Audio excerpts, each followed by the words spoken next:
Hello and welcome guys, a very very warm welcome everyone. आप सबका दोस्तों तहे दिल से स्वागत है। आई होप एंड विश मेरी आवाज़ आपको आ रही होगी और मेरी आवाज़ आप सबको क्लियर भी आ रही होगी। दोस्तों, शुरू करने से पहले कल 15 अगस्त था। 15 अगस्त के दिन हमने इंडिपेंडेंस डे मनाया और कल मैं सेशन नहीं ले पाया बिकॉज मैं ट्रैवल कर रहा था। लेकिन starting from tomorrow that is 17 August session आपका लाइव भी होगा और टाइम पे भी होगा। और 17 अगस्त से कोई भी डिले, कोई भी मिस नहीं होगा। 15 अगस्त को वैसे भी हॉलीडे था तो मैंने सोचा क्यों ना हम छुट्टी ले लें। लेकिन हाँ, 17 अगस्त से फिर हम सेशन को कंटिन्यू एज इट इज़ जो है वो करने वाले हैं। सो आप सबका दोस्तों स्वागत है। स्वागत करने से के बाद दोस्तों एक बार सब दूसरा स्माइल कर दीजिए बिकॉज आपकी स्माइल मैं चाहता हूँ कि हमेशा बनी रहे और कोशिश करते रहिए अपने आप को इम्प्रूव करने की, अपने आप को बेटर करने की। दोस्तों, अगर हम एग्जामिनेशंस की बात करें तो 49 डेज़ बचे हैं। अगर हम 15 अगस्त की बात करें तो 15 अगस्त को 49 डेज़ बचे थे for RRB PO mains. RRB clerk mains के लिए 56 डेज़, क्लर्क मेंस के लिए 63 डेज़ और पीओ मेंस के लिए 111 दिन बचे थे एज ऑन 15 अगस्त। बाकी दोस्तों, हमारा ऑफ़र चल रहा है हमारे इंडिपेंडेंस डे के मौके पे, 78th इंडिपेंडेंस डे के मौके पर जब कोड आपको यूज़ करना है इंडिया कैपिटल लेटर्स में और आपको 37% ऑफ मिलेगा हमारे 6 मंथ, 12 मंथ, 24 मंथ के कोर्सेज़ में। बाकी सफलता बैच आने वाला है 20 अगस्त को। ये बैच ज़रूर अवेल कीजिएगा। दिन में 3 बजे बैच अवेल होगा हमारे एप्लीकेशन पे और ये बैच के लिए आपको यूज़ करना है कोड KP10 और आपको इसके लिए GS सब्सक्रिप्शन जो मेरा है उसको अवेल करना पड़ेगा। आते हैं आज की पहली खबर पे। दोस्तों, आपने सुना होगा सचिन बंसल के बारे में। सुना है कि नहीं सुना है? सचिन बंसल वो व्यक्ति हैं जिन्होंने फ्लिपकार्ट बनाया था और उनकी ही कंपनी जो है, उस कंपनी का नाम है दोस्तों आपका नावी। तो Navi is an Indian financial services company जो कि सचिन बंसल ने 2018 में बनाई थी और ये company digital loans, home loans, mutual funds, health insurance देने में माहिर है। इसके साथ कर्नाटका बैंक ने कोलैबोरेट किया है और अब कर्नाटका बैंक जो है वो क्रेडिट लाइन ऑफ़र करेगा यूपीआई पर using the Navi service. So fintech firm Navi and Karnataka bank उन्होंने एक credit line on UPI product offer किया है for customer the platform. NPCI ने ये फीचर लॉन्च किया था 2023 में जहां पर लो टिकट मतलब एक लिमिटेड अमाउंट तक हाई वॉल्यूम रिटेल लोन्स मिल सकते हैं ताकि अगर कोई शॉर्ट टर्म लोन लेना है उसको भी यूपीआई से अवेल कर सकते हैं।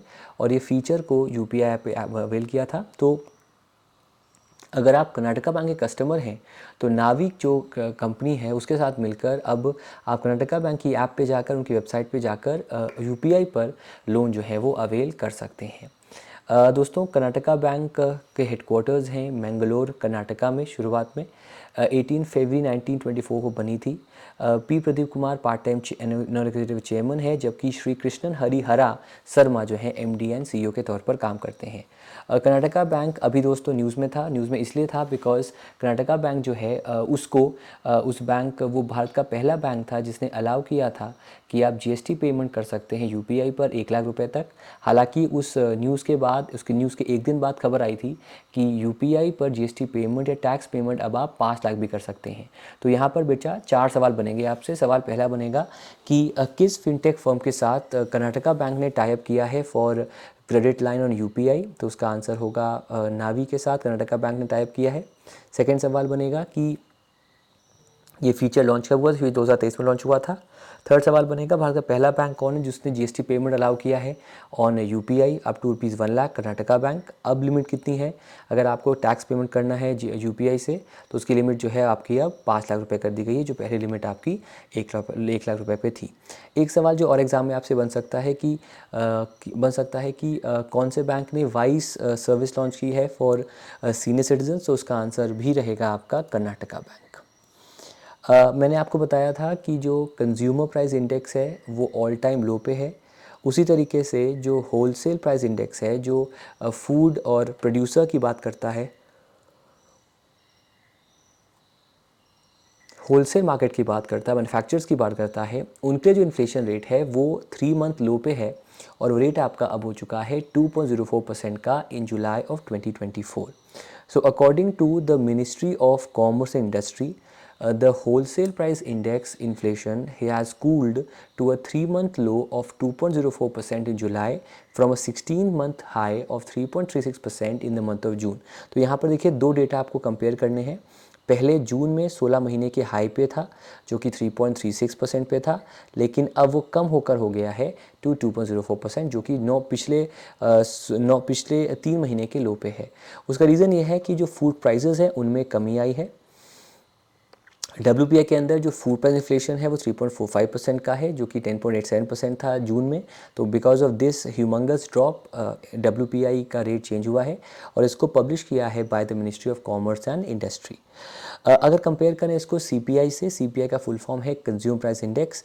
CPI में डिक्लाइन आया है 3.54% का और पिछले 5 साल में ये लोएस्ट रेट पर पहुंचा है इन द मंथ ऑफ जुलाई। ठीक है, और ये पहली बार हुआ है कि 4% से कम का इन्फ्लेशन टारगेट हुआ है जो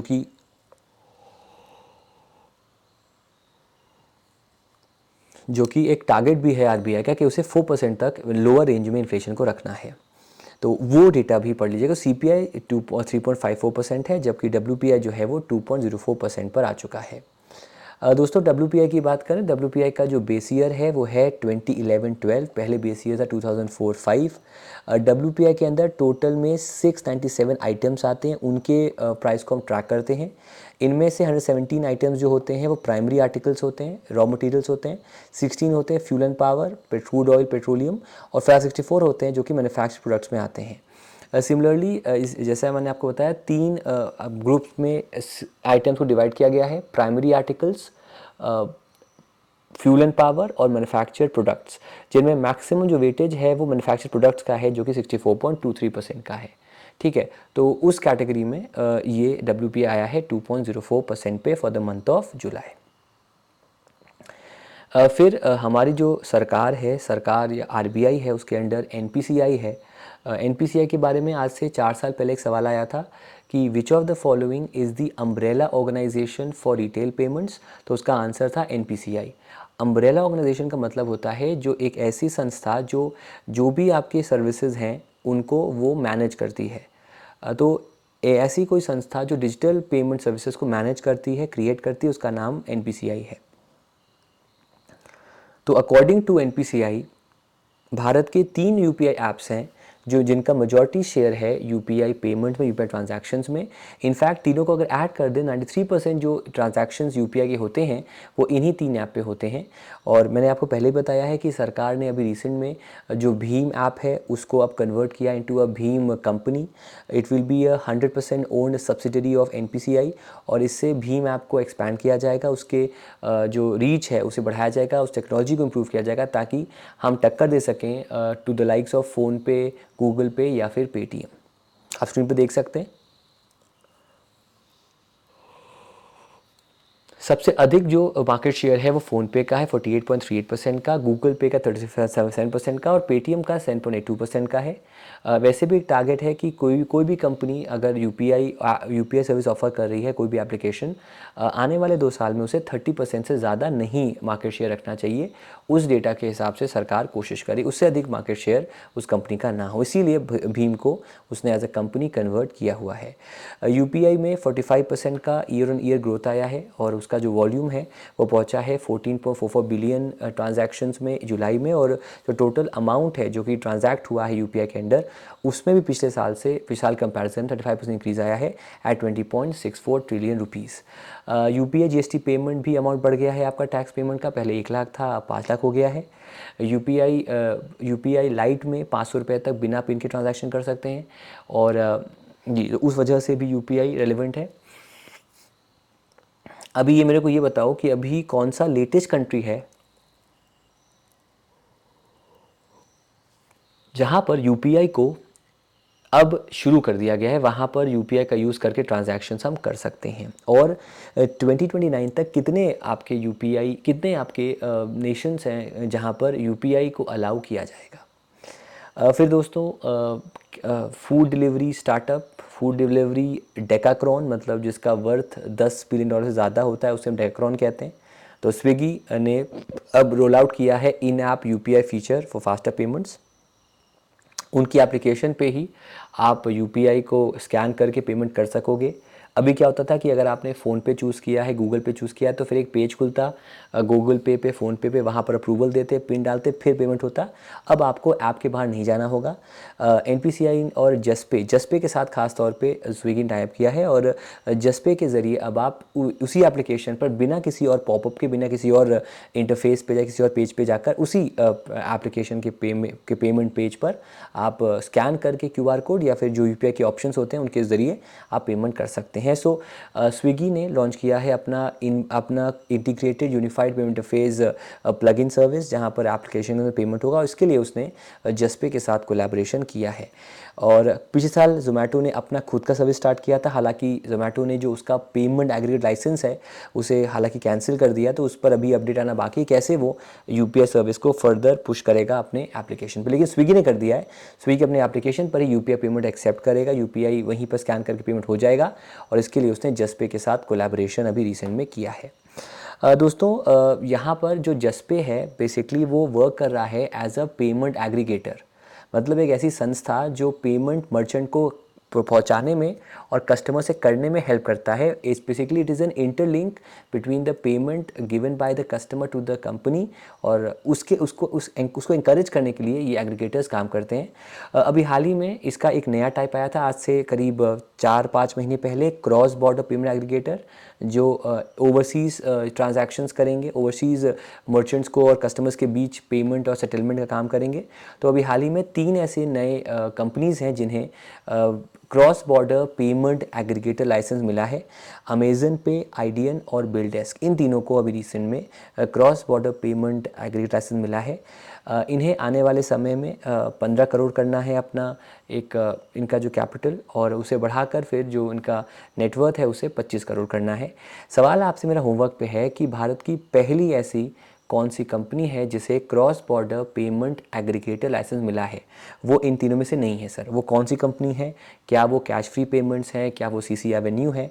हालांकि आप स्क्रीन पर देख सकते हो, यहाँ देखिए दे दी गया है आपको कि cash free was given the licence this year on July 22, और इसी के साथ कैश फ्री बनी इंडिया की पहली कंपनी जिसे क्रॉस बॉर्डर पेमेंट एग्रीगेटर का लाइसेंस या फिर पीएसीबी का पेमेंट एग्रीगेटर क्रॉस बॉर्डर का लाइसेंस अभी रिसेंट में दिया गया था।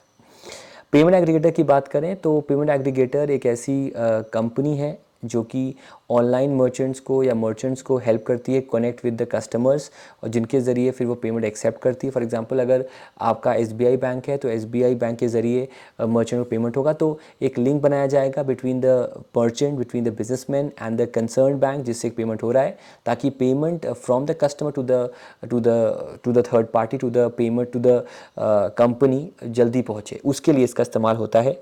एग्जाम्पल है जैक पे, पे ग्लोकल, गूगल पे, कैश फ्री, मोबिक्विक, भी सारे एग्जाम्पल आपके हैं, और ये मर्चेंट्स के लिए जो पेमेंट्स होते हैं उसको मैनेज करने का काम करते हैं। फिर दोस्तों एक्सिस बैंक ने और वीज़ा ने अनवेल किया है, और ये मैं फिर से बता दूं, ये इसके बारे में जब मैं आपके साथ चर्चा करूंगा तो आपका थोड़ा सा दिमाग घूम जाएगा, बिकॉज़ ये क्रेडिट कार्ड आम आदमी के लिए नहीं है। इनफैक्ट ये क्रेडिट कार्ड ना तो मिडिल क्लास के लिए है और ना ही अपर मिडिल क्लास के लिए है। ये जितने भी हाई नेटवर्थ इंडिविजुअल्स हैं जिनके पास अकूत पैसा है, भर भर के पैसा है, उनके लिए ये क्रेडिट कार्ड का इस्तेमाल वो कर पाएंगे। बिकॉज़ अगर आपको ये क्रेडिट कार्ड अवेल करना है तो इसका कंसेप्ट है इनवाइट ओनली। जिनको इनवाइट करेगा Axis bank to get this card, जिनके एप्लीकेशन पर जिनको कॉरेस्पॉन्ड करेगा जिन कस्टमर्स के साथ कि आप एलिजिबल हैं इस कार्ड के लिए, उनको ही कार्ड मिलेगा, नंबर 1।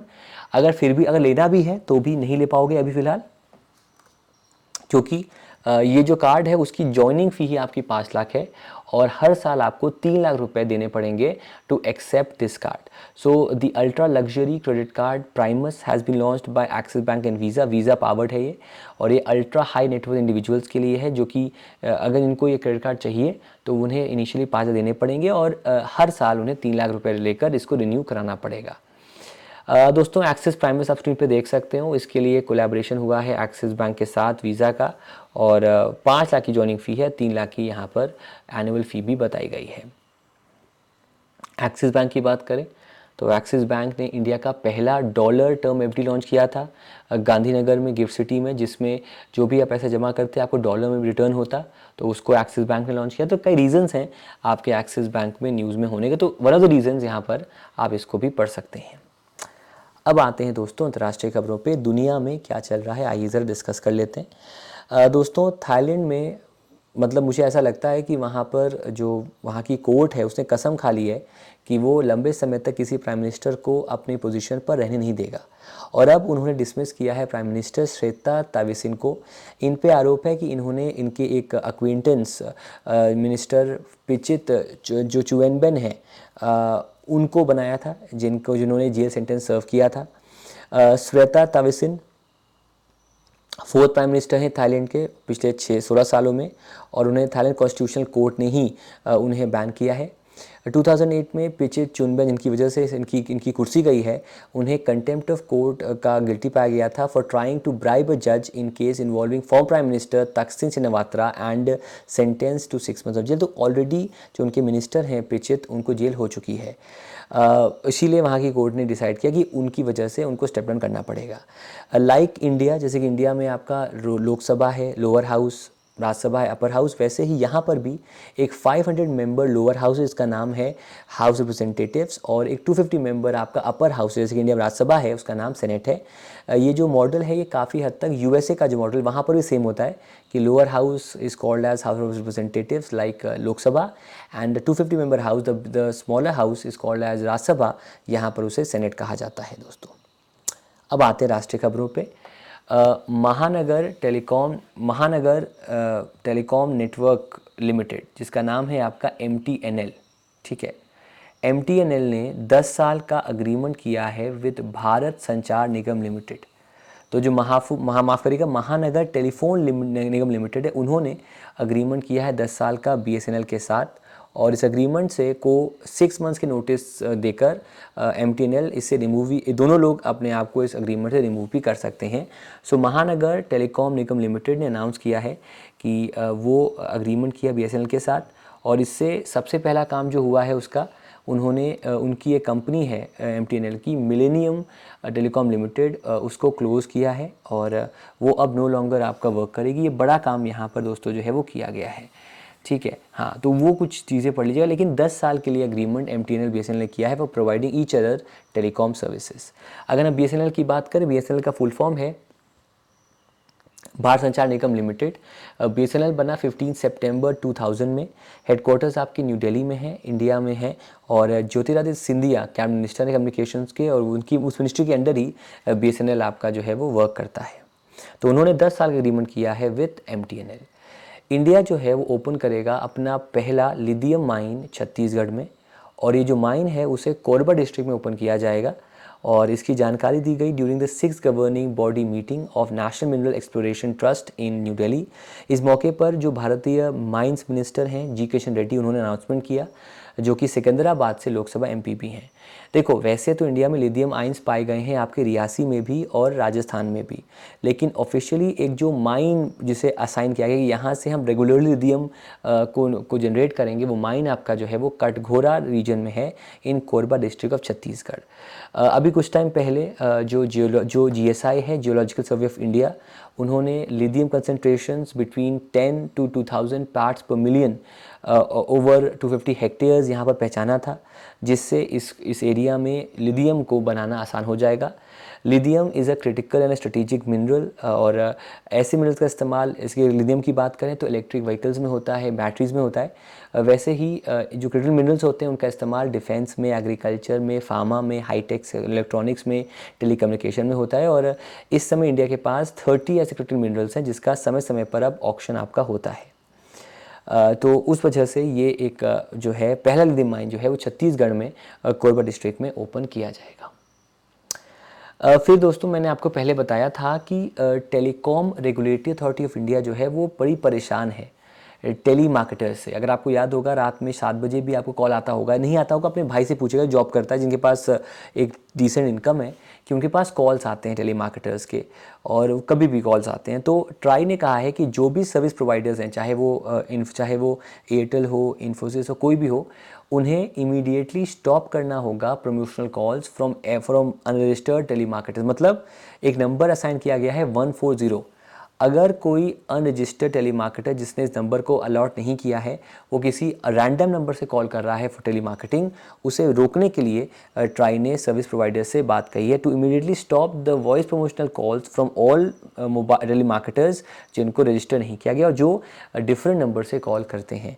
इससे जो स्पैम कॉल्स हैं उसको कम किया जाएगा, उसको कम किया जाएगा दोस्तों for the people of India. उसके लिए ये एक उन्होंने लॉ एक उन्होंने अनाउंसमेंट यहाँ पर दोस्तों किया है। दोस्तों ट्राई की बात करें तो आज से करीब 1 महीना पहले ट्राई ने कहा था कि अगर आपको स्वैप करना है बिकॉज डैमेज हो गया, लॉस हो गया है, तो 7 डेज़ का वेट करना पड़ेगा। जिसकी फॉर एग्जांपल आपने आज एयरटेल का फ़ोन था, आपने उसको पोर्टेबल किया लैंड्स में और 7 डेज़ के और उसके दौरान उसका फ़ोन ख़राब हो गया, कुछ इशू हो गया उस पर्टिकुलर सिम को लेकर, तो सिम स्वैप तभी होगा जब 7 डेज़ हो जाएंगे मोबाइल पोर्टेबिलिटी के। मतलब अगर 7 दिन मोबाइल नंबर चेंज हुआ है, 7 दिन के बाद ही हम ये काम जो है सिम स्वैप का कर सकते हैं। कई बार ऐसा आरोप पाया गया है कि लोग मिसयूज़ करते हैं सिम का, चोरी का फ़ोन ले आते हैं और जल्द से जल्द उसका नंबर भी चेंज करते हैं, सिम का जो सिम स्वैप है वो भी कर लेते हैं। लेकिन उसके लिए 7 डेज़ का एक ऑर्डर है, 7 डेज़ के बाद ही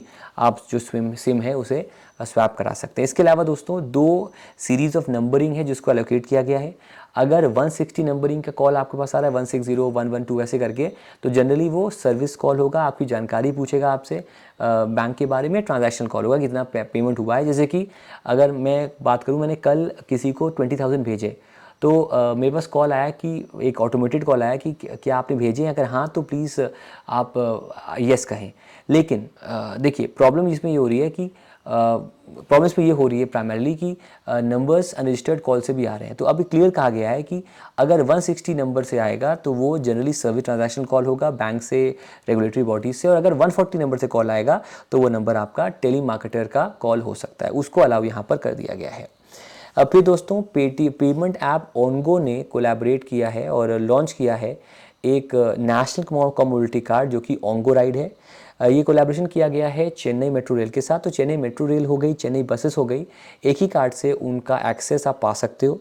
बिकॉज एनसीएमसी की खासियत ये होती है कि एक कार्ड से आप जो अलग अलग पब्लिक ट्रांसपोर्टेशन सर्विसेज हैं उनको अवेल कर सकते हो। जैसे कि इस केस में चेन्नई मेट्रो कर सकते हैं, चेन्नई बसों कर सकते हैं, इन तमाम चीज़ों को वो उसी कार्ड के ज़रिए अलाउ कर सकते हैं। जी। और इसके लिए जो ओंगो राइड कार्ड्स हैं उनके फैसिलिटेशन के लिए 12 जो चेन्नई मेट्रो स्टेशन हैं उन पर उन्हें सेटअप किया गया है। फिर दोस्तों 77 ईयर्स हमारे इंडिपेंडेंस को हो गए हैं। हमने कल ऑब्जर्व किया 78 ईयर्स ऑफ इंडिपेंडेंस। उस मौके पे इंडिगो ने 77 फीमेल पायलट्स को अपने कंपनी में हायर किया है इस मौके को दिखाते हुए। और अब जो इंडिगो है उसके पास 800 से ज़्यादा फीमेल पायलट्स हैं। एयरलाइन के पास 14% विमेन पायलट्स हैं compare to an average of 7 to 9% women pilots in other workforce. तो कहीं ना कहीं इंडिगो ने एक एग्जांपल सेट किया है कि हाँ, हम विमेन पायलट्स को भी हायर करते हैं और उनको बराबर का मानते हैं टू द मेल पायलट। तो उस वजह से 7 फीमेल पायलट्स को जो है for its Airbus and ATR planes के लिए वो उन्हें हायर किया हुआ है। फिर इंडियन काउंसिल मेडिकल रिसर्च और पनाशिया बायोटेक ने जो पहला डेंगू वैक्सीन फेज़ 3 ट्रायल है, जो कि इवेंचुअल उसके बाद फिर आपका कमर्शियल लेवल पर उसको हम सेल कर सकते हैं, वो ट्रायल आपका इंडिया में स्टार्ट हुआ है। और ये ट्रायल किया गया है फॉर पनाशिया बायोटेक, जो एक ऐसी आपकी वैक्सीन है जो कि डेंगू के इरेडिकेशन के लिए बनाई गई है। तो उसका टेस्ट फाइनल जो उसका जो फेज़ 3 है उसको अब 19 साइट्स में 18 स्टेट्स में लिमिटेड एरियाज़ में उसे सेल करके उसका रिस्पॉन्स देखा जाएगा। ICMR का फुल फॉर्म है Indian council of medical research. इसके पहले इसका नाम था इंडियन रिसर्च फंड एसोसिएशन। 2011 में इसको शुरू किया गया। ओरिजिनली न्यू दिल्ली में हेडक्वार्टर्स हैं और राजीव बाल जो हैं वो उसके डायरेक्टर जनरल के तौर पर काम करते हैं। फिर आते हैं दोस्तों डिफेंस पे। एक बॉम्ब होता है जो कि प्रिसीशन से, मतलब एक्यूरेसी से लॉन्ग डिस्टेंस पे भी हमला बोल सकता है, टारगेट्स को न्यूट्रलाइज कर सकता है। तो डीआरडीओ ने इसको टेस्ट करने के लिए, जिसका नाम एक लॉन्ग रेंज ग्लाइड बॉम्ब है, जिसका नाम रखा गया है गौरव, उसका टेस्ट अभी रिसेंट में किया गया है। ये टेस्ट दोस्तों किया गया फ्रॉम सुखोई 30 MKI, और जो चांदीपुर टेस्ट रेंज है उड़ीसा की, वहाँ पर डीआरडीओ की हेल्प से इसका टेस्ट गौरव, जो कि एक लॉन्ग रेंज ग्लाइड बॉम्ब है LRGB, उसका टेस्ट यहाँ पर दोस्तों कराया गया। गौरव का जो वेट है वो 1000 kgs का है। ये लॉन्ग डिस्टेंस पे टारगेट्स को हिट कर सकता है। इसे डिज़ाइन डेवलप किया गया है बाय रिसर्च सेंटर इमारात इन हैदराबाद। अगर हम बात करें कोलैबोरेटर्स की, तो अडानी डिफेंस और भारत फोर्ज जो कंपनीज़ हैं जिन्होंने इसके डेवलपमेंट में काफ़ी रोल प्ले किया है। और बेसिकली ये अब बेसिकली इसका इस्तेमाल, इसका यूज़ अब किया जाएगा आने वाले सालों में। फिर दोस्तों एक्सेंचर जो कि IT सर्विसेज की लीडिंग कंपनी है, उनको अप्रूवल मिला है from the competition commission of India कि वो इन्वेस्ट कर सकता है वोडाफोन शेयर्ड ऑपरेशंस में। वोडाफोन शेयर्ड ऑपरेशंस बेसिकली एक सर्विस है जिससे वोडाफोन के कस्टमर्स को, उनके पार्टनर कंपनीज़ को वो नेटवर्क प्रोवाइड करता है, नेटवर्क शेयरिंग में हेल्प करता है। तो इस कंपनी में एक अच्छा खासा शेयर जो है एक्सेंचर वो इन्वेस्ट करने वाले, ताकि इस कंपनी की ओवरऑल कंपनी जो है वी, उसकी वैल्यू आपकी दोस्तों बढ़ सके। फिर दोस्तों इंडिया और यूएस ने MOU साइन किया है, एक मेमोरेंडम ऑफ अंडरस्टैंडिंग साइन किया है, जिससे स्मॉल मीडियम एंटरप्राइजेस को, जिनकी वैल्यू आपकी कितनी होगी, 5 करोड़, 10 करोड़, 250 करोड़ से ऊपर तो होगी नहीं, उन कंपनीज़ को बढ़ावा देने के लिए दूसरे के देशों में ये एग्रीमेंट अभी रिसेंट में किया गया है। और इससे जो स्मॉल मीडियम एंटरप्राइजेस हैं उनके ग्रोथ में इससे फ़ायदा ज़रूर मिलने वाला है। अगर हम यहाँ पर MSME की बात करें, तो भारत के MSME मिनिस्टर हैं आपके जितन राम मांझी, जो कि गया बिहार से लोकसभा के MP और हम पार्टी के वो प्रेसिडेंट हैं। अब बेसिकली होगा क्या कि इस पर्टिकुलर MOU से जो दोनों देश हैं आपस में जो MSMEs के कंसर्न्स हैं उसको बातचीत कर सकते हैं, प्रोग्राम कर सकते हैं विमेन एंटरप्रेन्योर्स के लिए, to empower them and facilitate trade partnership, ताकि उनका जो पैसा है वो और बढ़ सके। तो SME के ग्रोथ के लिए इंडिया US ने अभी हाल ही में MOU साइन किया है। अब दोस्तों चलते हैं स्टेट्स पर, राज्य में क्या चल रहा है। तो दोस्तों कर्नाटका गवर्नमेंट ने बेहद ही अनोखा काम किया है। कर्नाटका गवर्नमेंट अपना कोई भी ट्रांजैक्शन अब PNB या SBI अकाउंट से नहीं करेगा। कर्नाटका के फाइनेंस डिपार्टमेंट ने अनाउंस किया कि जो भी स्टेट गवर्नमेंट डिपार्टमेंट्स हैं, पब्लिक सेक्टर यूनिट्स हैं, बोर्ड्स हैं, कॉर्पोरेशन, लोकल बॉडीज़, यूनिवर्सिटीज़ हैं, या other institutions close to having account with SBI and PNB, उनको कहा गया कि सितंबर 20 के बाद से वो अब कोई भी ट्रांजैक्शन SBI के साथ, PNB के साथ नहीं करेंगे। और बेसिकली हुआ क्या है कि एक फिक्स डिपॉजिट 25 करोड़ का PNB राजाजी नगर ब्रांच में किया गया by the Karnataka industrial area development board 2011 में।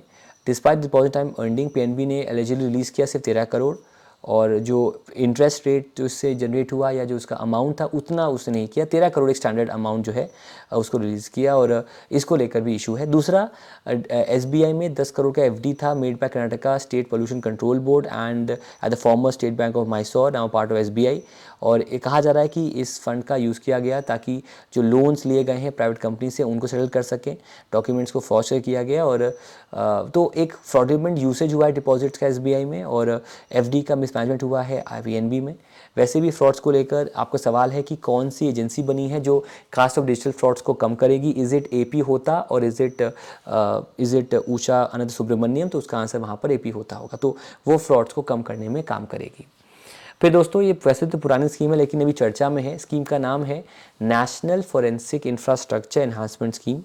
इस स्कीम का जो बजट है जो एलोकेट हुआ था बजट के दौरान भी वो 2254.43 करोड़ का है, जो कि 2024 से 2028-29 तक रहेगा। इसका मेन एम यही है कि देश में अलग अलग जगहों पर national forensic services science university बनाए ताकि फॉरेंसिक रिसर्च और पुलिस रिसर्च में काफ़ी फ़ायदा हो सके। और बेसिकली जुलाई 1 पे जब नए क्रिमिनल लॉज आएंगे तो उनको देखते हुए ये एक यूनिवर्सिटी होना बहुत ज़रूरी है। फिर दोस्तों अगर हम डेज़ की बात करें तो 9 अगस्त को quit India movement Nagasaki day था। उसी दिन आपका day of world of indigenous people था, जिसका थीम है indigenous youth as agents of change to foster determination. उसके अगले 2 दिन बाद 12 अगस्त को नेशनल यूथ डे हुआ था, जिसका थीम आपको बताना है, मैं स्कीम हटा देता हूँ, उसका थीम आपको बताना है कि इस साल उसका थीम क्या था, और 12 अगस्त को वो डे आपको ऑब्जर्व होता है। यहाँ तक सबको सब कुछ समझ में आ रहा है? प्लीज़ ज़रा एक बार कमेंट कर दीजिएगा, yes sir, yes sir, yes sir, yes sir, हमें समझ में आ रहा है। बस एक दिन की बात और है, अब 15 तारीख को मैं एब्सेंट था, मैंने आपको बता दिया, लेकिन 17 से फिर वापस लाइव में आएंगे और 20 से फिर हम वापस स्टूडियो में आपके लाइव लेकर आएंगे। तो सबसे पहले दोस्तों आते हैं अपॉइंटमेंट्स एंड डेथ पे। गोविंद मोहन बने हैं नए होम सचिव। He has been appointed as the next home secretary of India. ये रिप्लेस करेंगे अजय कुमार भल्ला को as the new home secretary of India. सवाल यहाँ पर आपसे मेरा है कि अगर ये बने हैं तो भारत के पहले कैबिनेट सचिव, भारत के नए कैबिनेट सचिव कौन बने हैं जो रिप्लेस करेंगे राजीव गौबा को, उनका नाम आपको बताना है। फिर दोस्तों पी हरीश बने हैं इंडिया के representative to the UN. UN के हेडक्वार्टर्स जो है न्यूयॉर्क में, वहाँ पर एक पोजीशन है, उसका नाम है परमानेंट रिप्रेजेंटेटिव, जो कि एज अ एजेंट होता है, रिप्रेजेंटेटिव होता है इंडियन गवर्नमेंट का। उस पोजीशन पर सीजन डिप्लोमैट पर्वता नेनी हरीश को दोस्तों अपॉइंट किया गया है। पी हरीश 1990 के IFS ऑफिसर हैं और अभी फिलहाल इंडियन एम्बेसडर हैं टू जर्मनी। अब उनकी जगह अब ये नए परमानेंट रिप्रेजेंटेटिव होंगे to United Nations in New York. फिर दोस्तों South African pacer Morne Morkel बने हैं इंडियन बॉलिंग टीम के कोच, और उनके साथ LSG में ऑलरेडी वो काम कर चुके हैं, वो अब इंडिया की बॉलिंग टीम के कोच बनाए गए हैं। फिर दोस्तों Japanese finance minister Fumio Kishida ने रिटायरमेंट अनाउंस किया है, और उन पे आरोप था कि उनके समय करप्शन स्कैंडल बढ़ा था, जिस पे उनका नाम भी आया था। उसको देखते हुए सितंबर में अगले साल जो प्राइम मिनिस्टर है फूमियो किशिदा, वो रिज़ाइन करना पड़ेगा, उन्होंने इसीलिए उसको स्टेप डाउन किया हुआ है। फिर दोस्तों आते हैं प्लेयर्स ऑफ द मंथ पे for the month of July. तो उसमें गस एटकिंसन, जिन्होंने काफ़ी अच्छे विकेट्स लिए अगेंस्ट वेस्ट इंडीज़ ने टेस्ट सीरीज़, और दूसरी हैं the new sensation Chamari Athapaththu of Sri Lanka. इन दोनों को मिला है, मेंस में मिला है टू गस एटकिंसन को, और विमेंस में मिला है आपके चमारी अतपट्टू को as the winner of the player of the month for the month of July. फिर दोस्तों आते हैं स्पोर्ट्स पे। हॉकी इंडिया ने रिटायर किया है number 16 jersey in tribute to legendary goalkeeper, जिनके गोलकीपिंग के दौरान 2 इंडिया ने ओलंपिक हॉकी चैंपियनशिप ब्रॉन्ज जीते हैं। तो उनके रिटायरमेंट के बाद अब कोई भी प्लेयर नंबर 16 जर्सी को नहीं पहनेगा। ये बड़ा जेस्चर जो है वो उन्होंने किया है। और इसके अलावा जो इंडिया की जूनियर मेंस हॉकी टीम है, उसके जो नए हेड कोच हैं, उसके तौर पे भी PS राजेश को अपॉइंट किया गया है as the new junior men's hockey team के हेड कोच के तौर पर, और उनकी 16 जर्सी को अब रिटायर दोस्तों कर लिया गया है।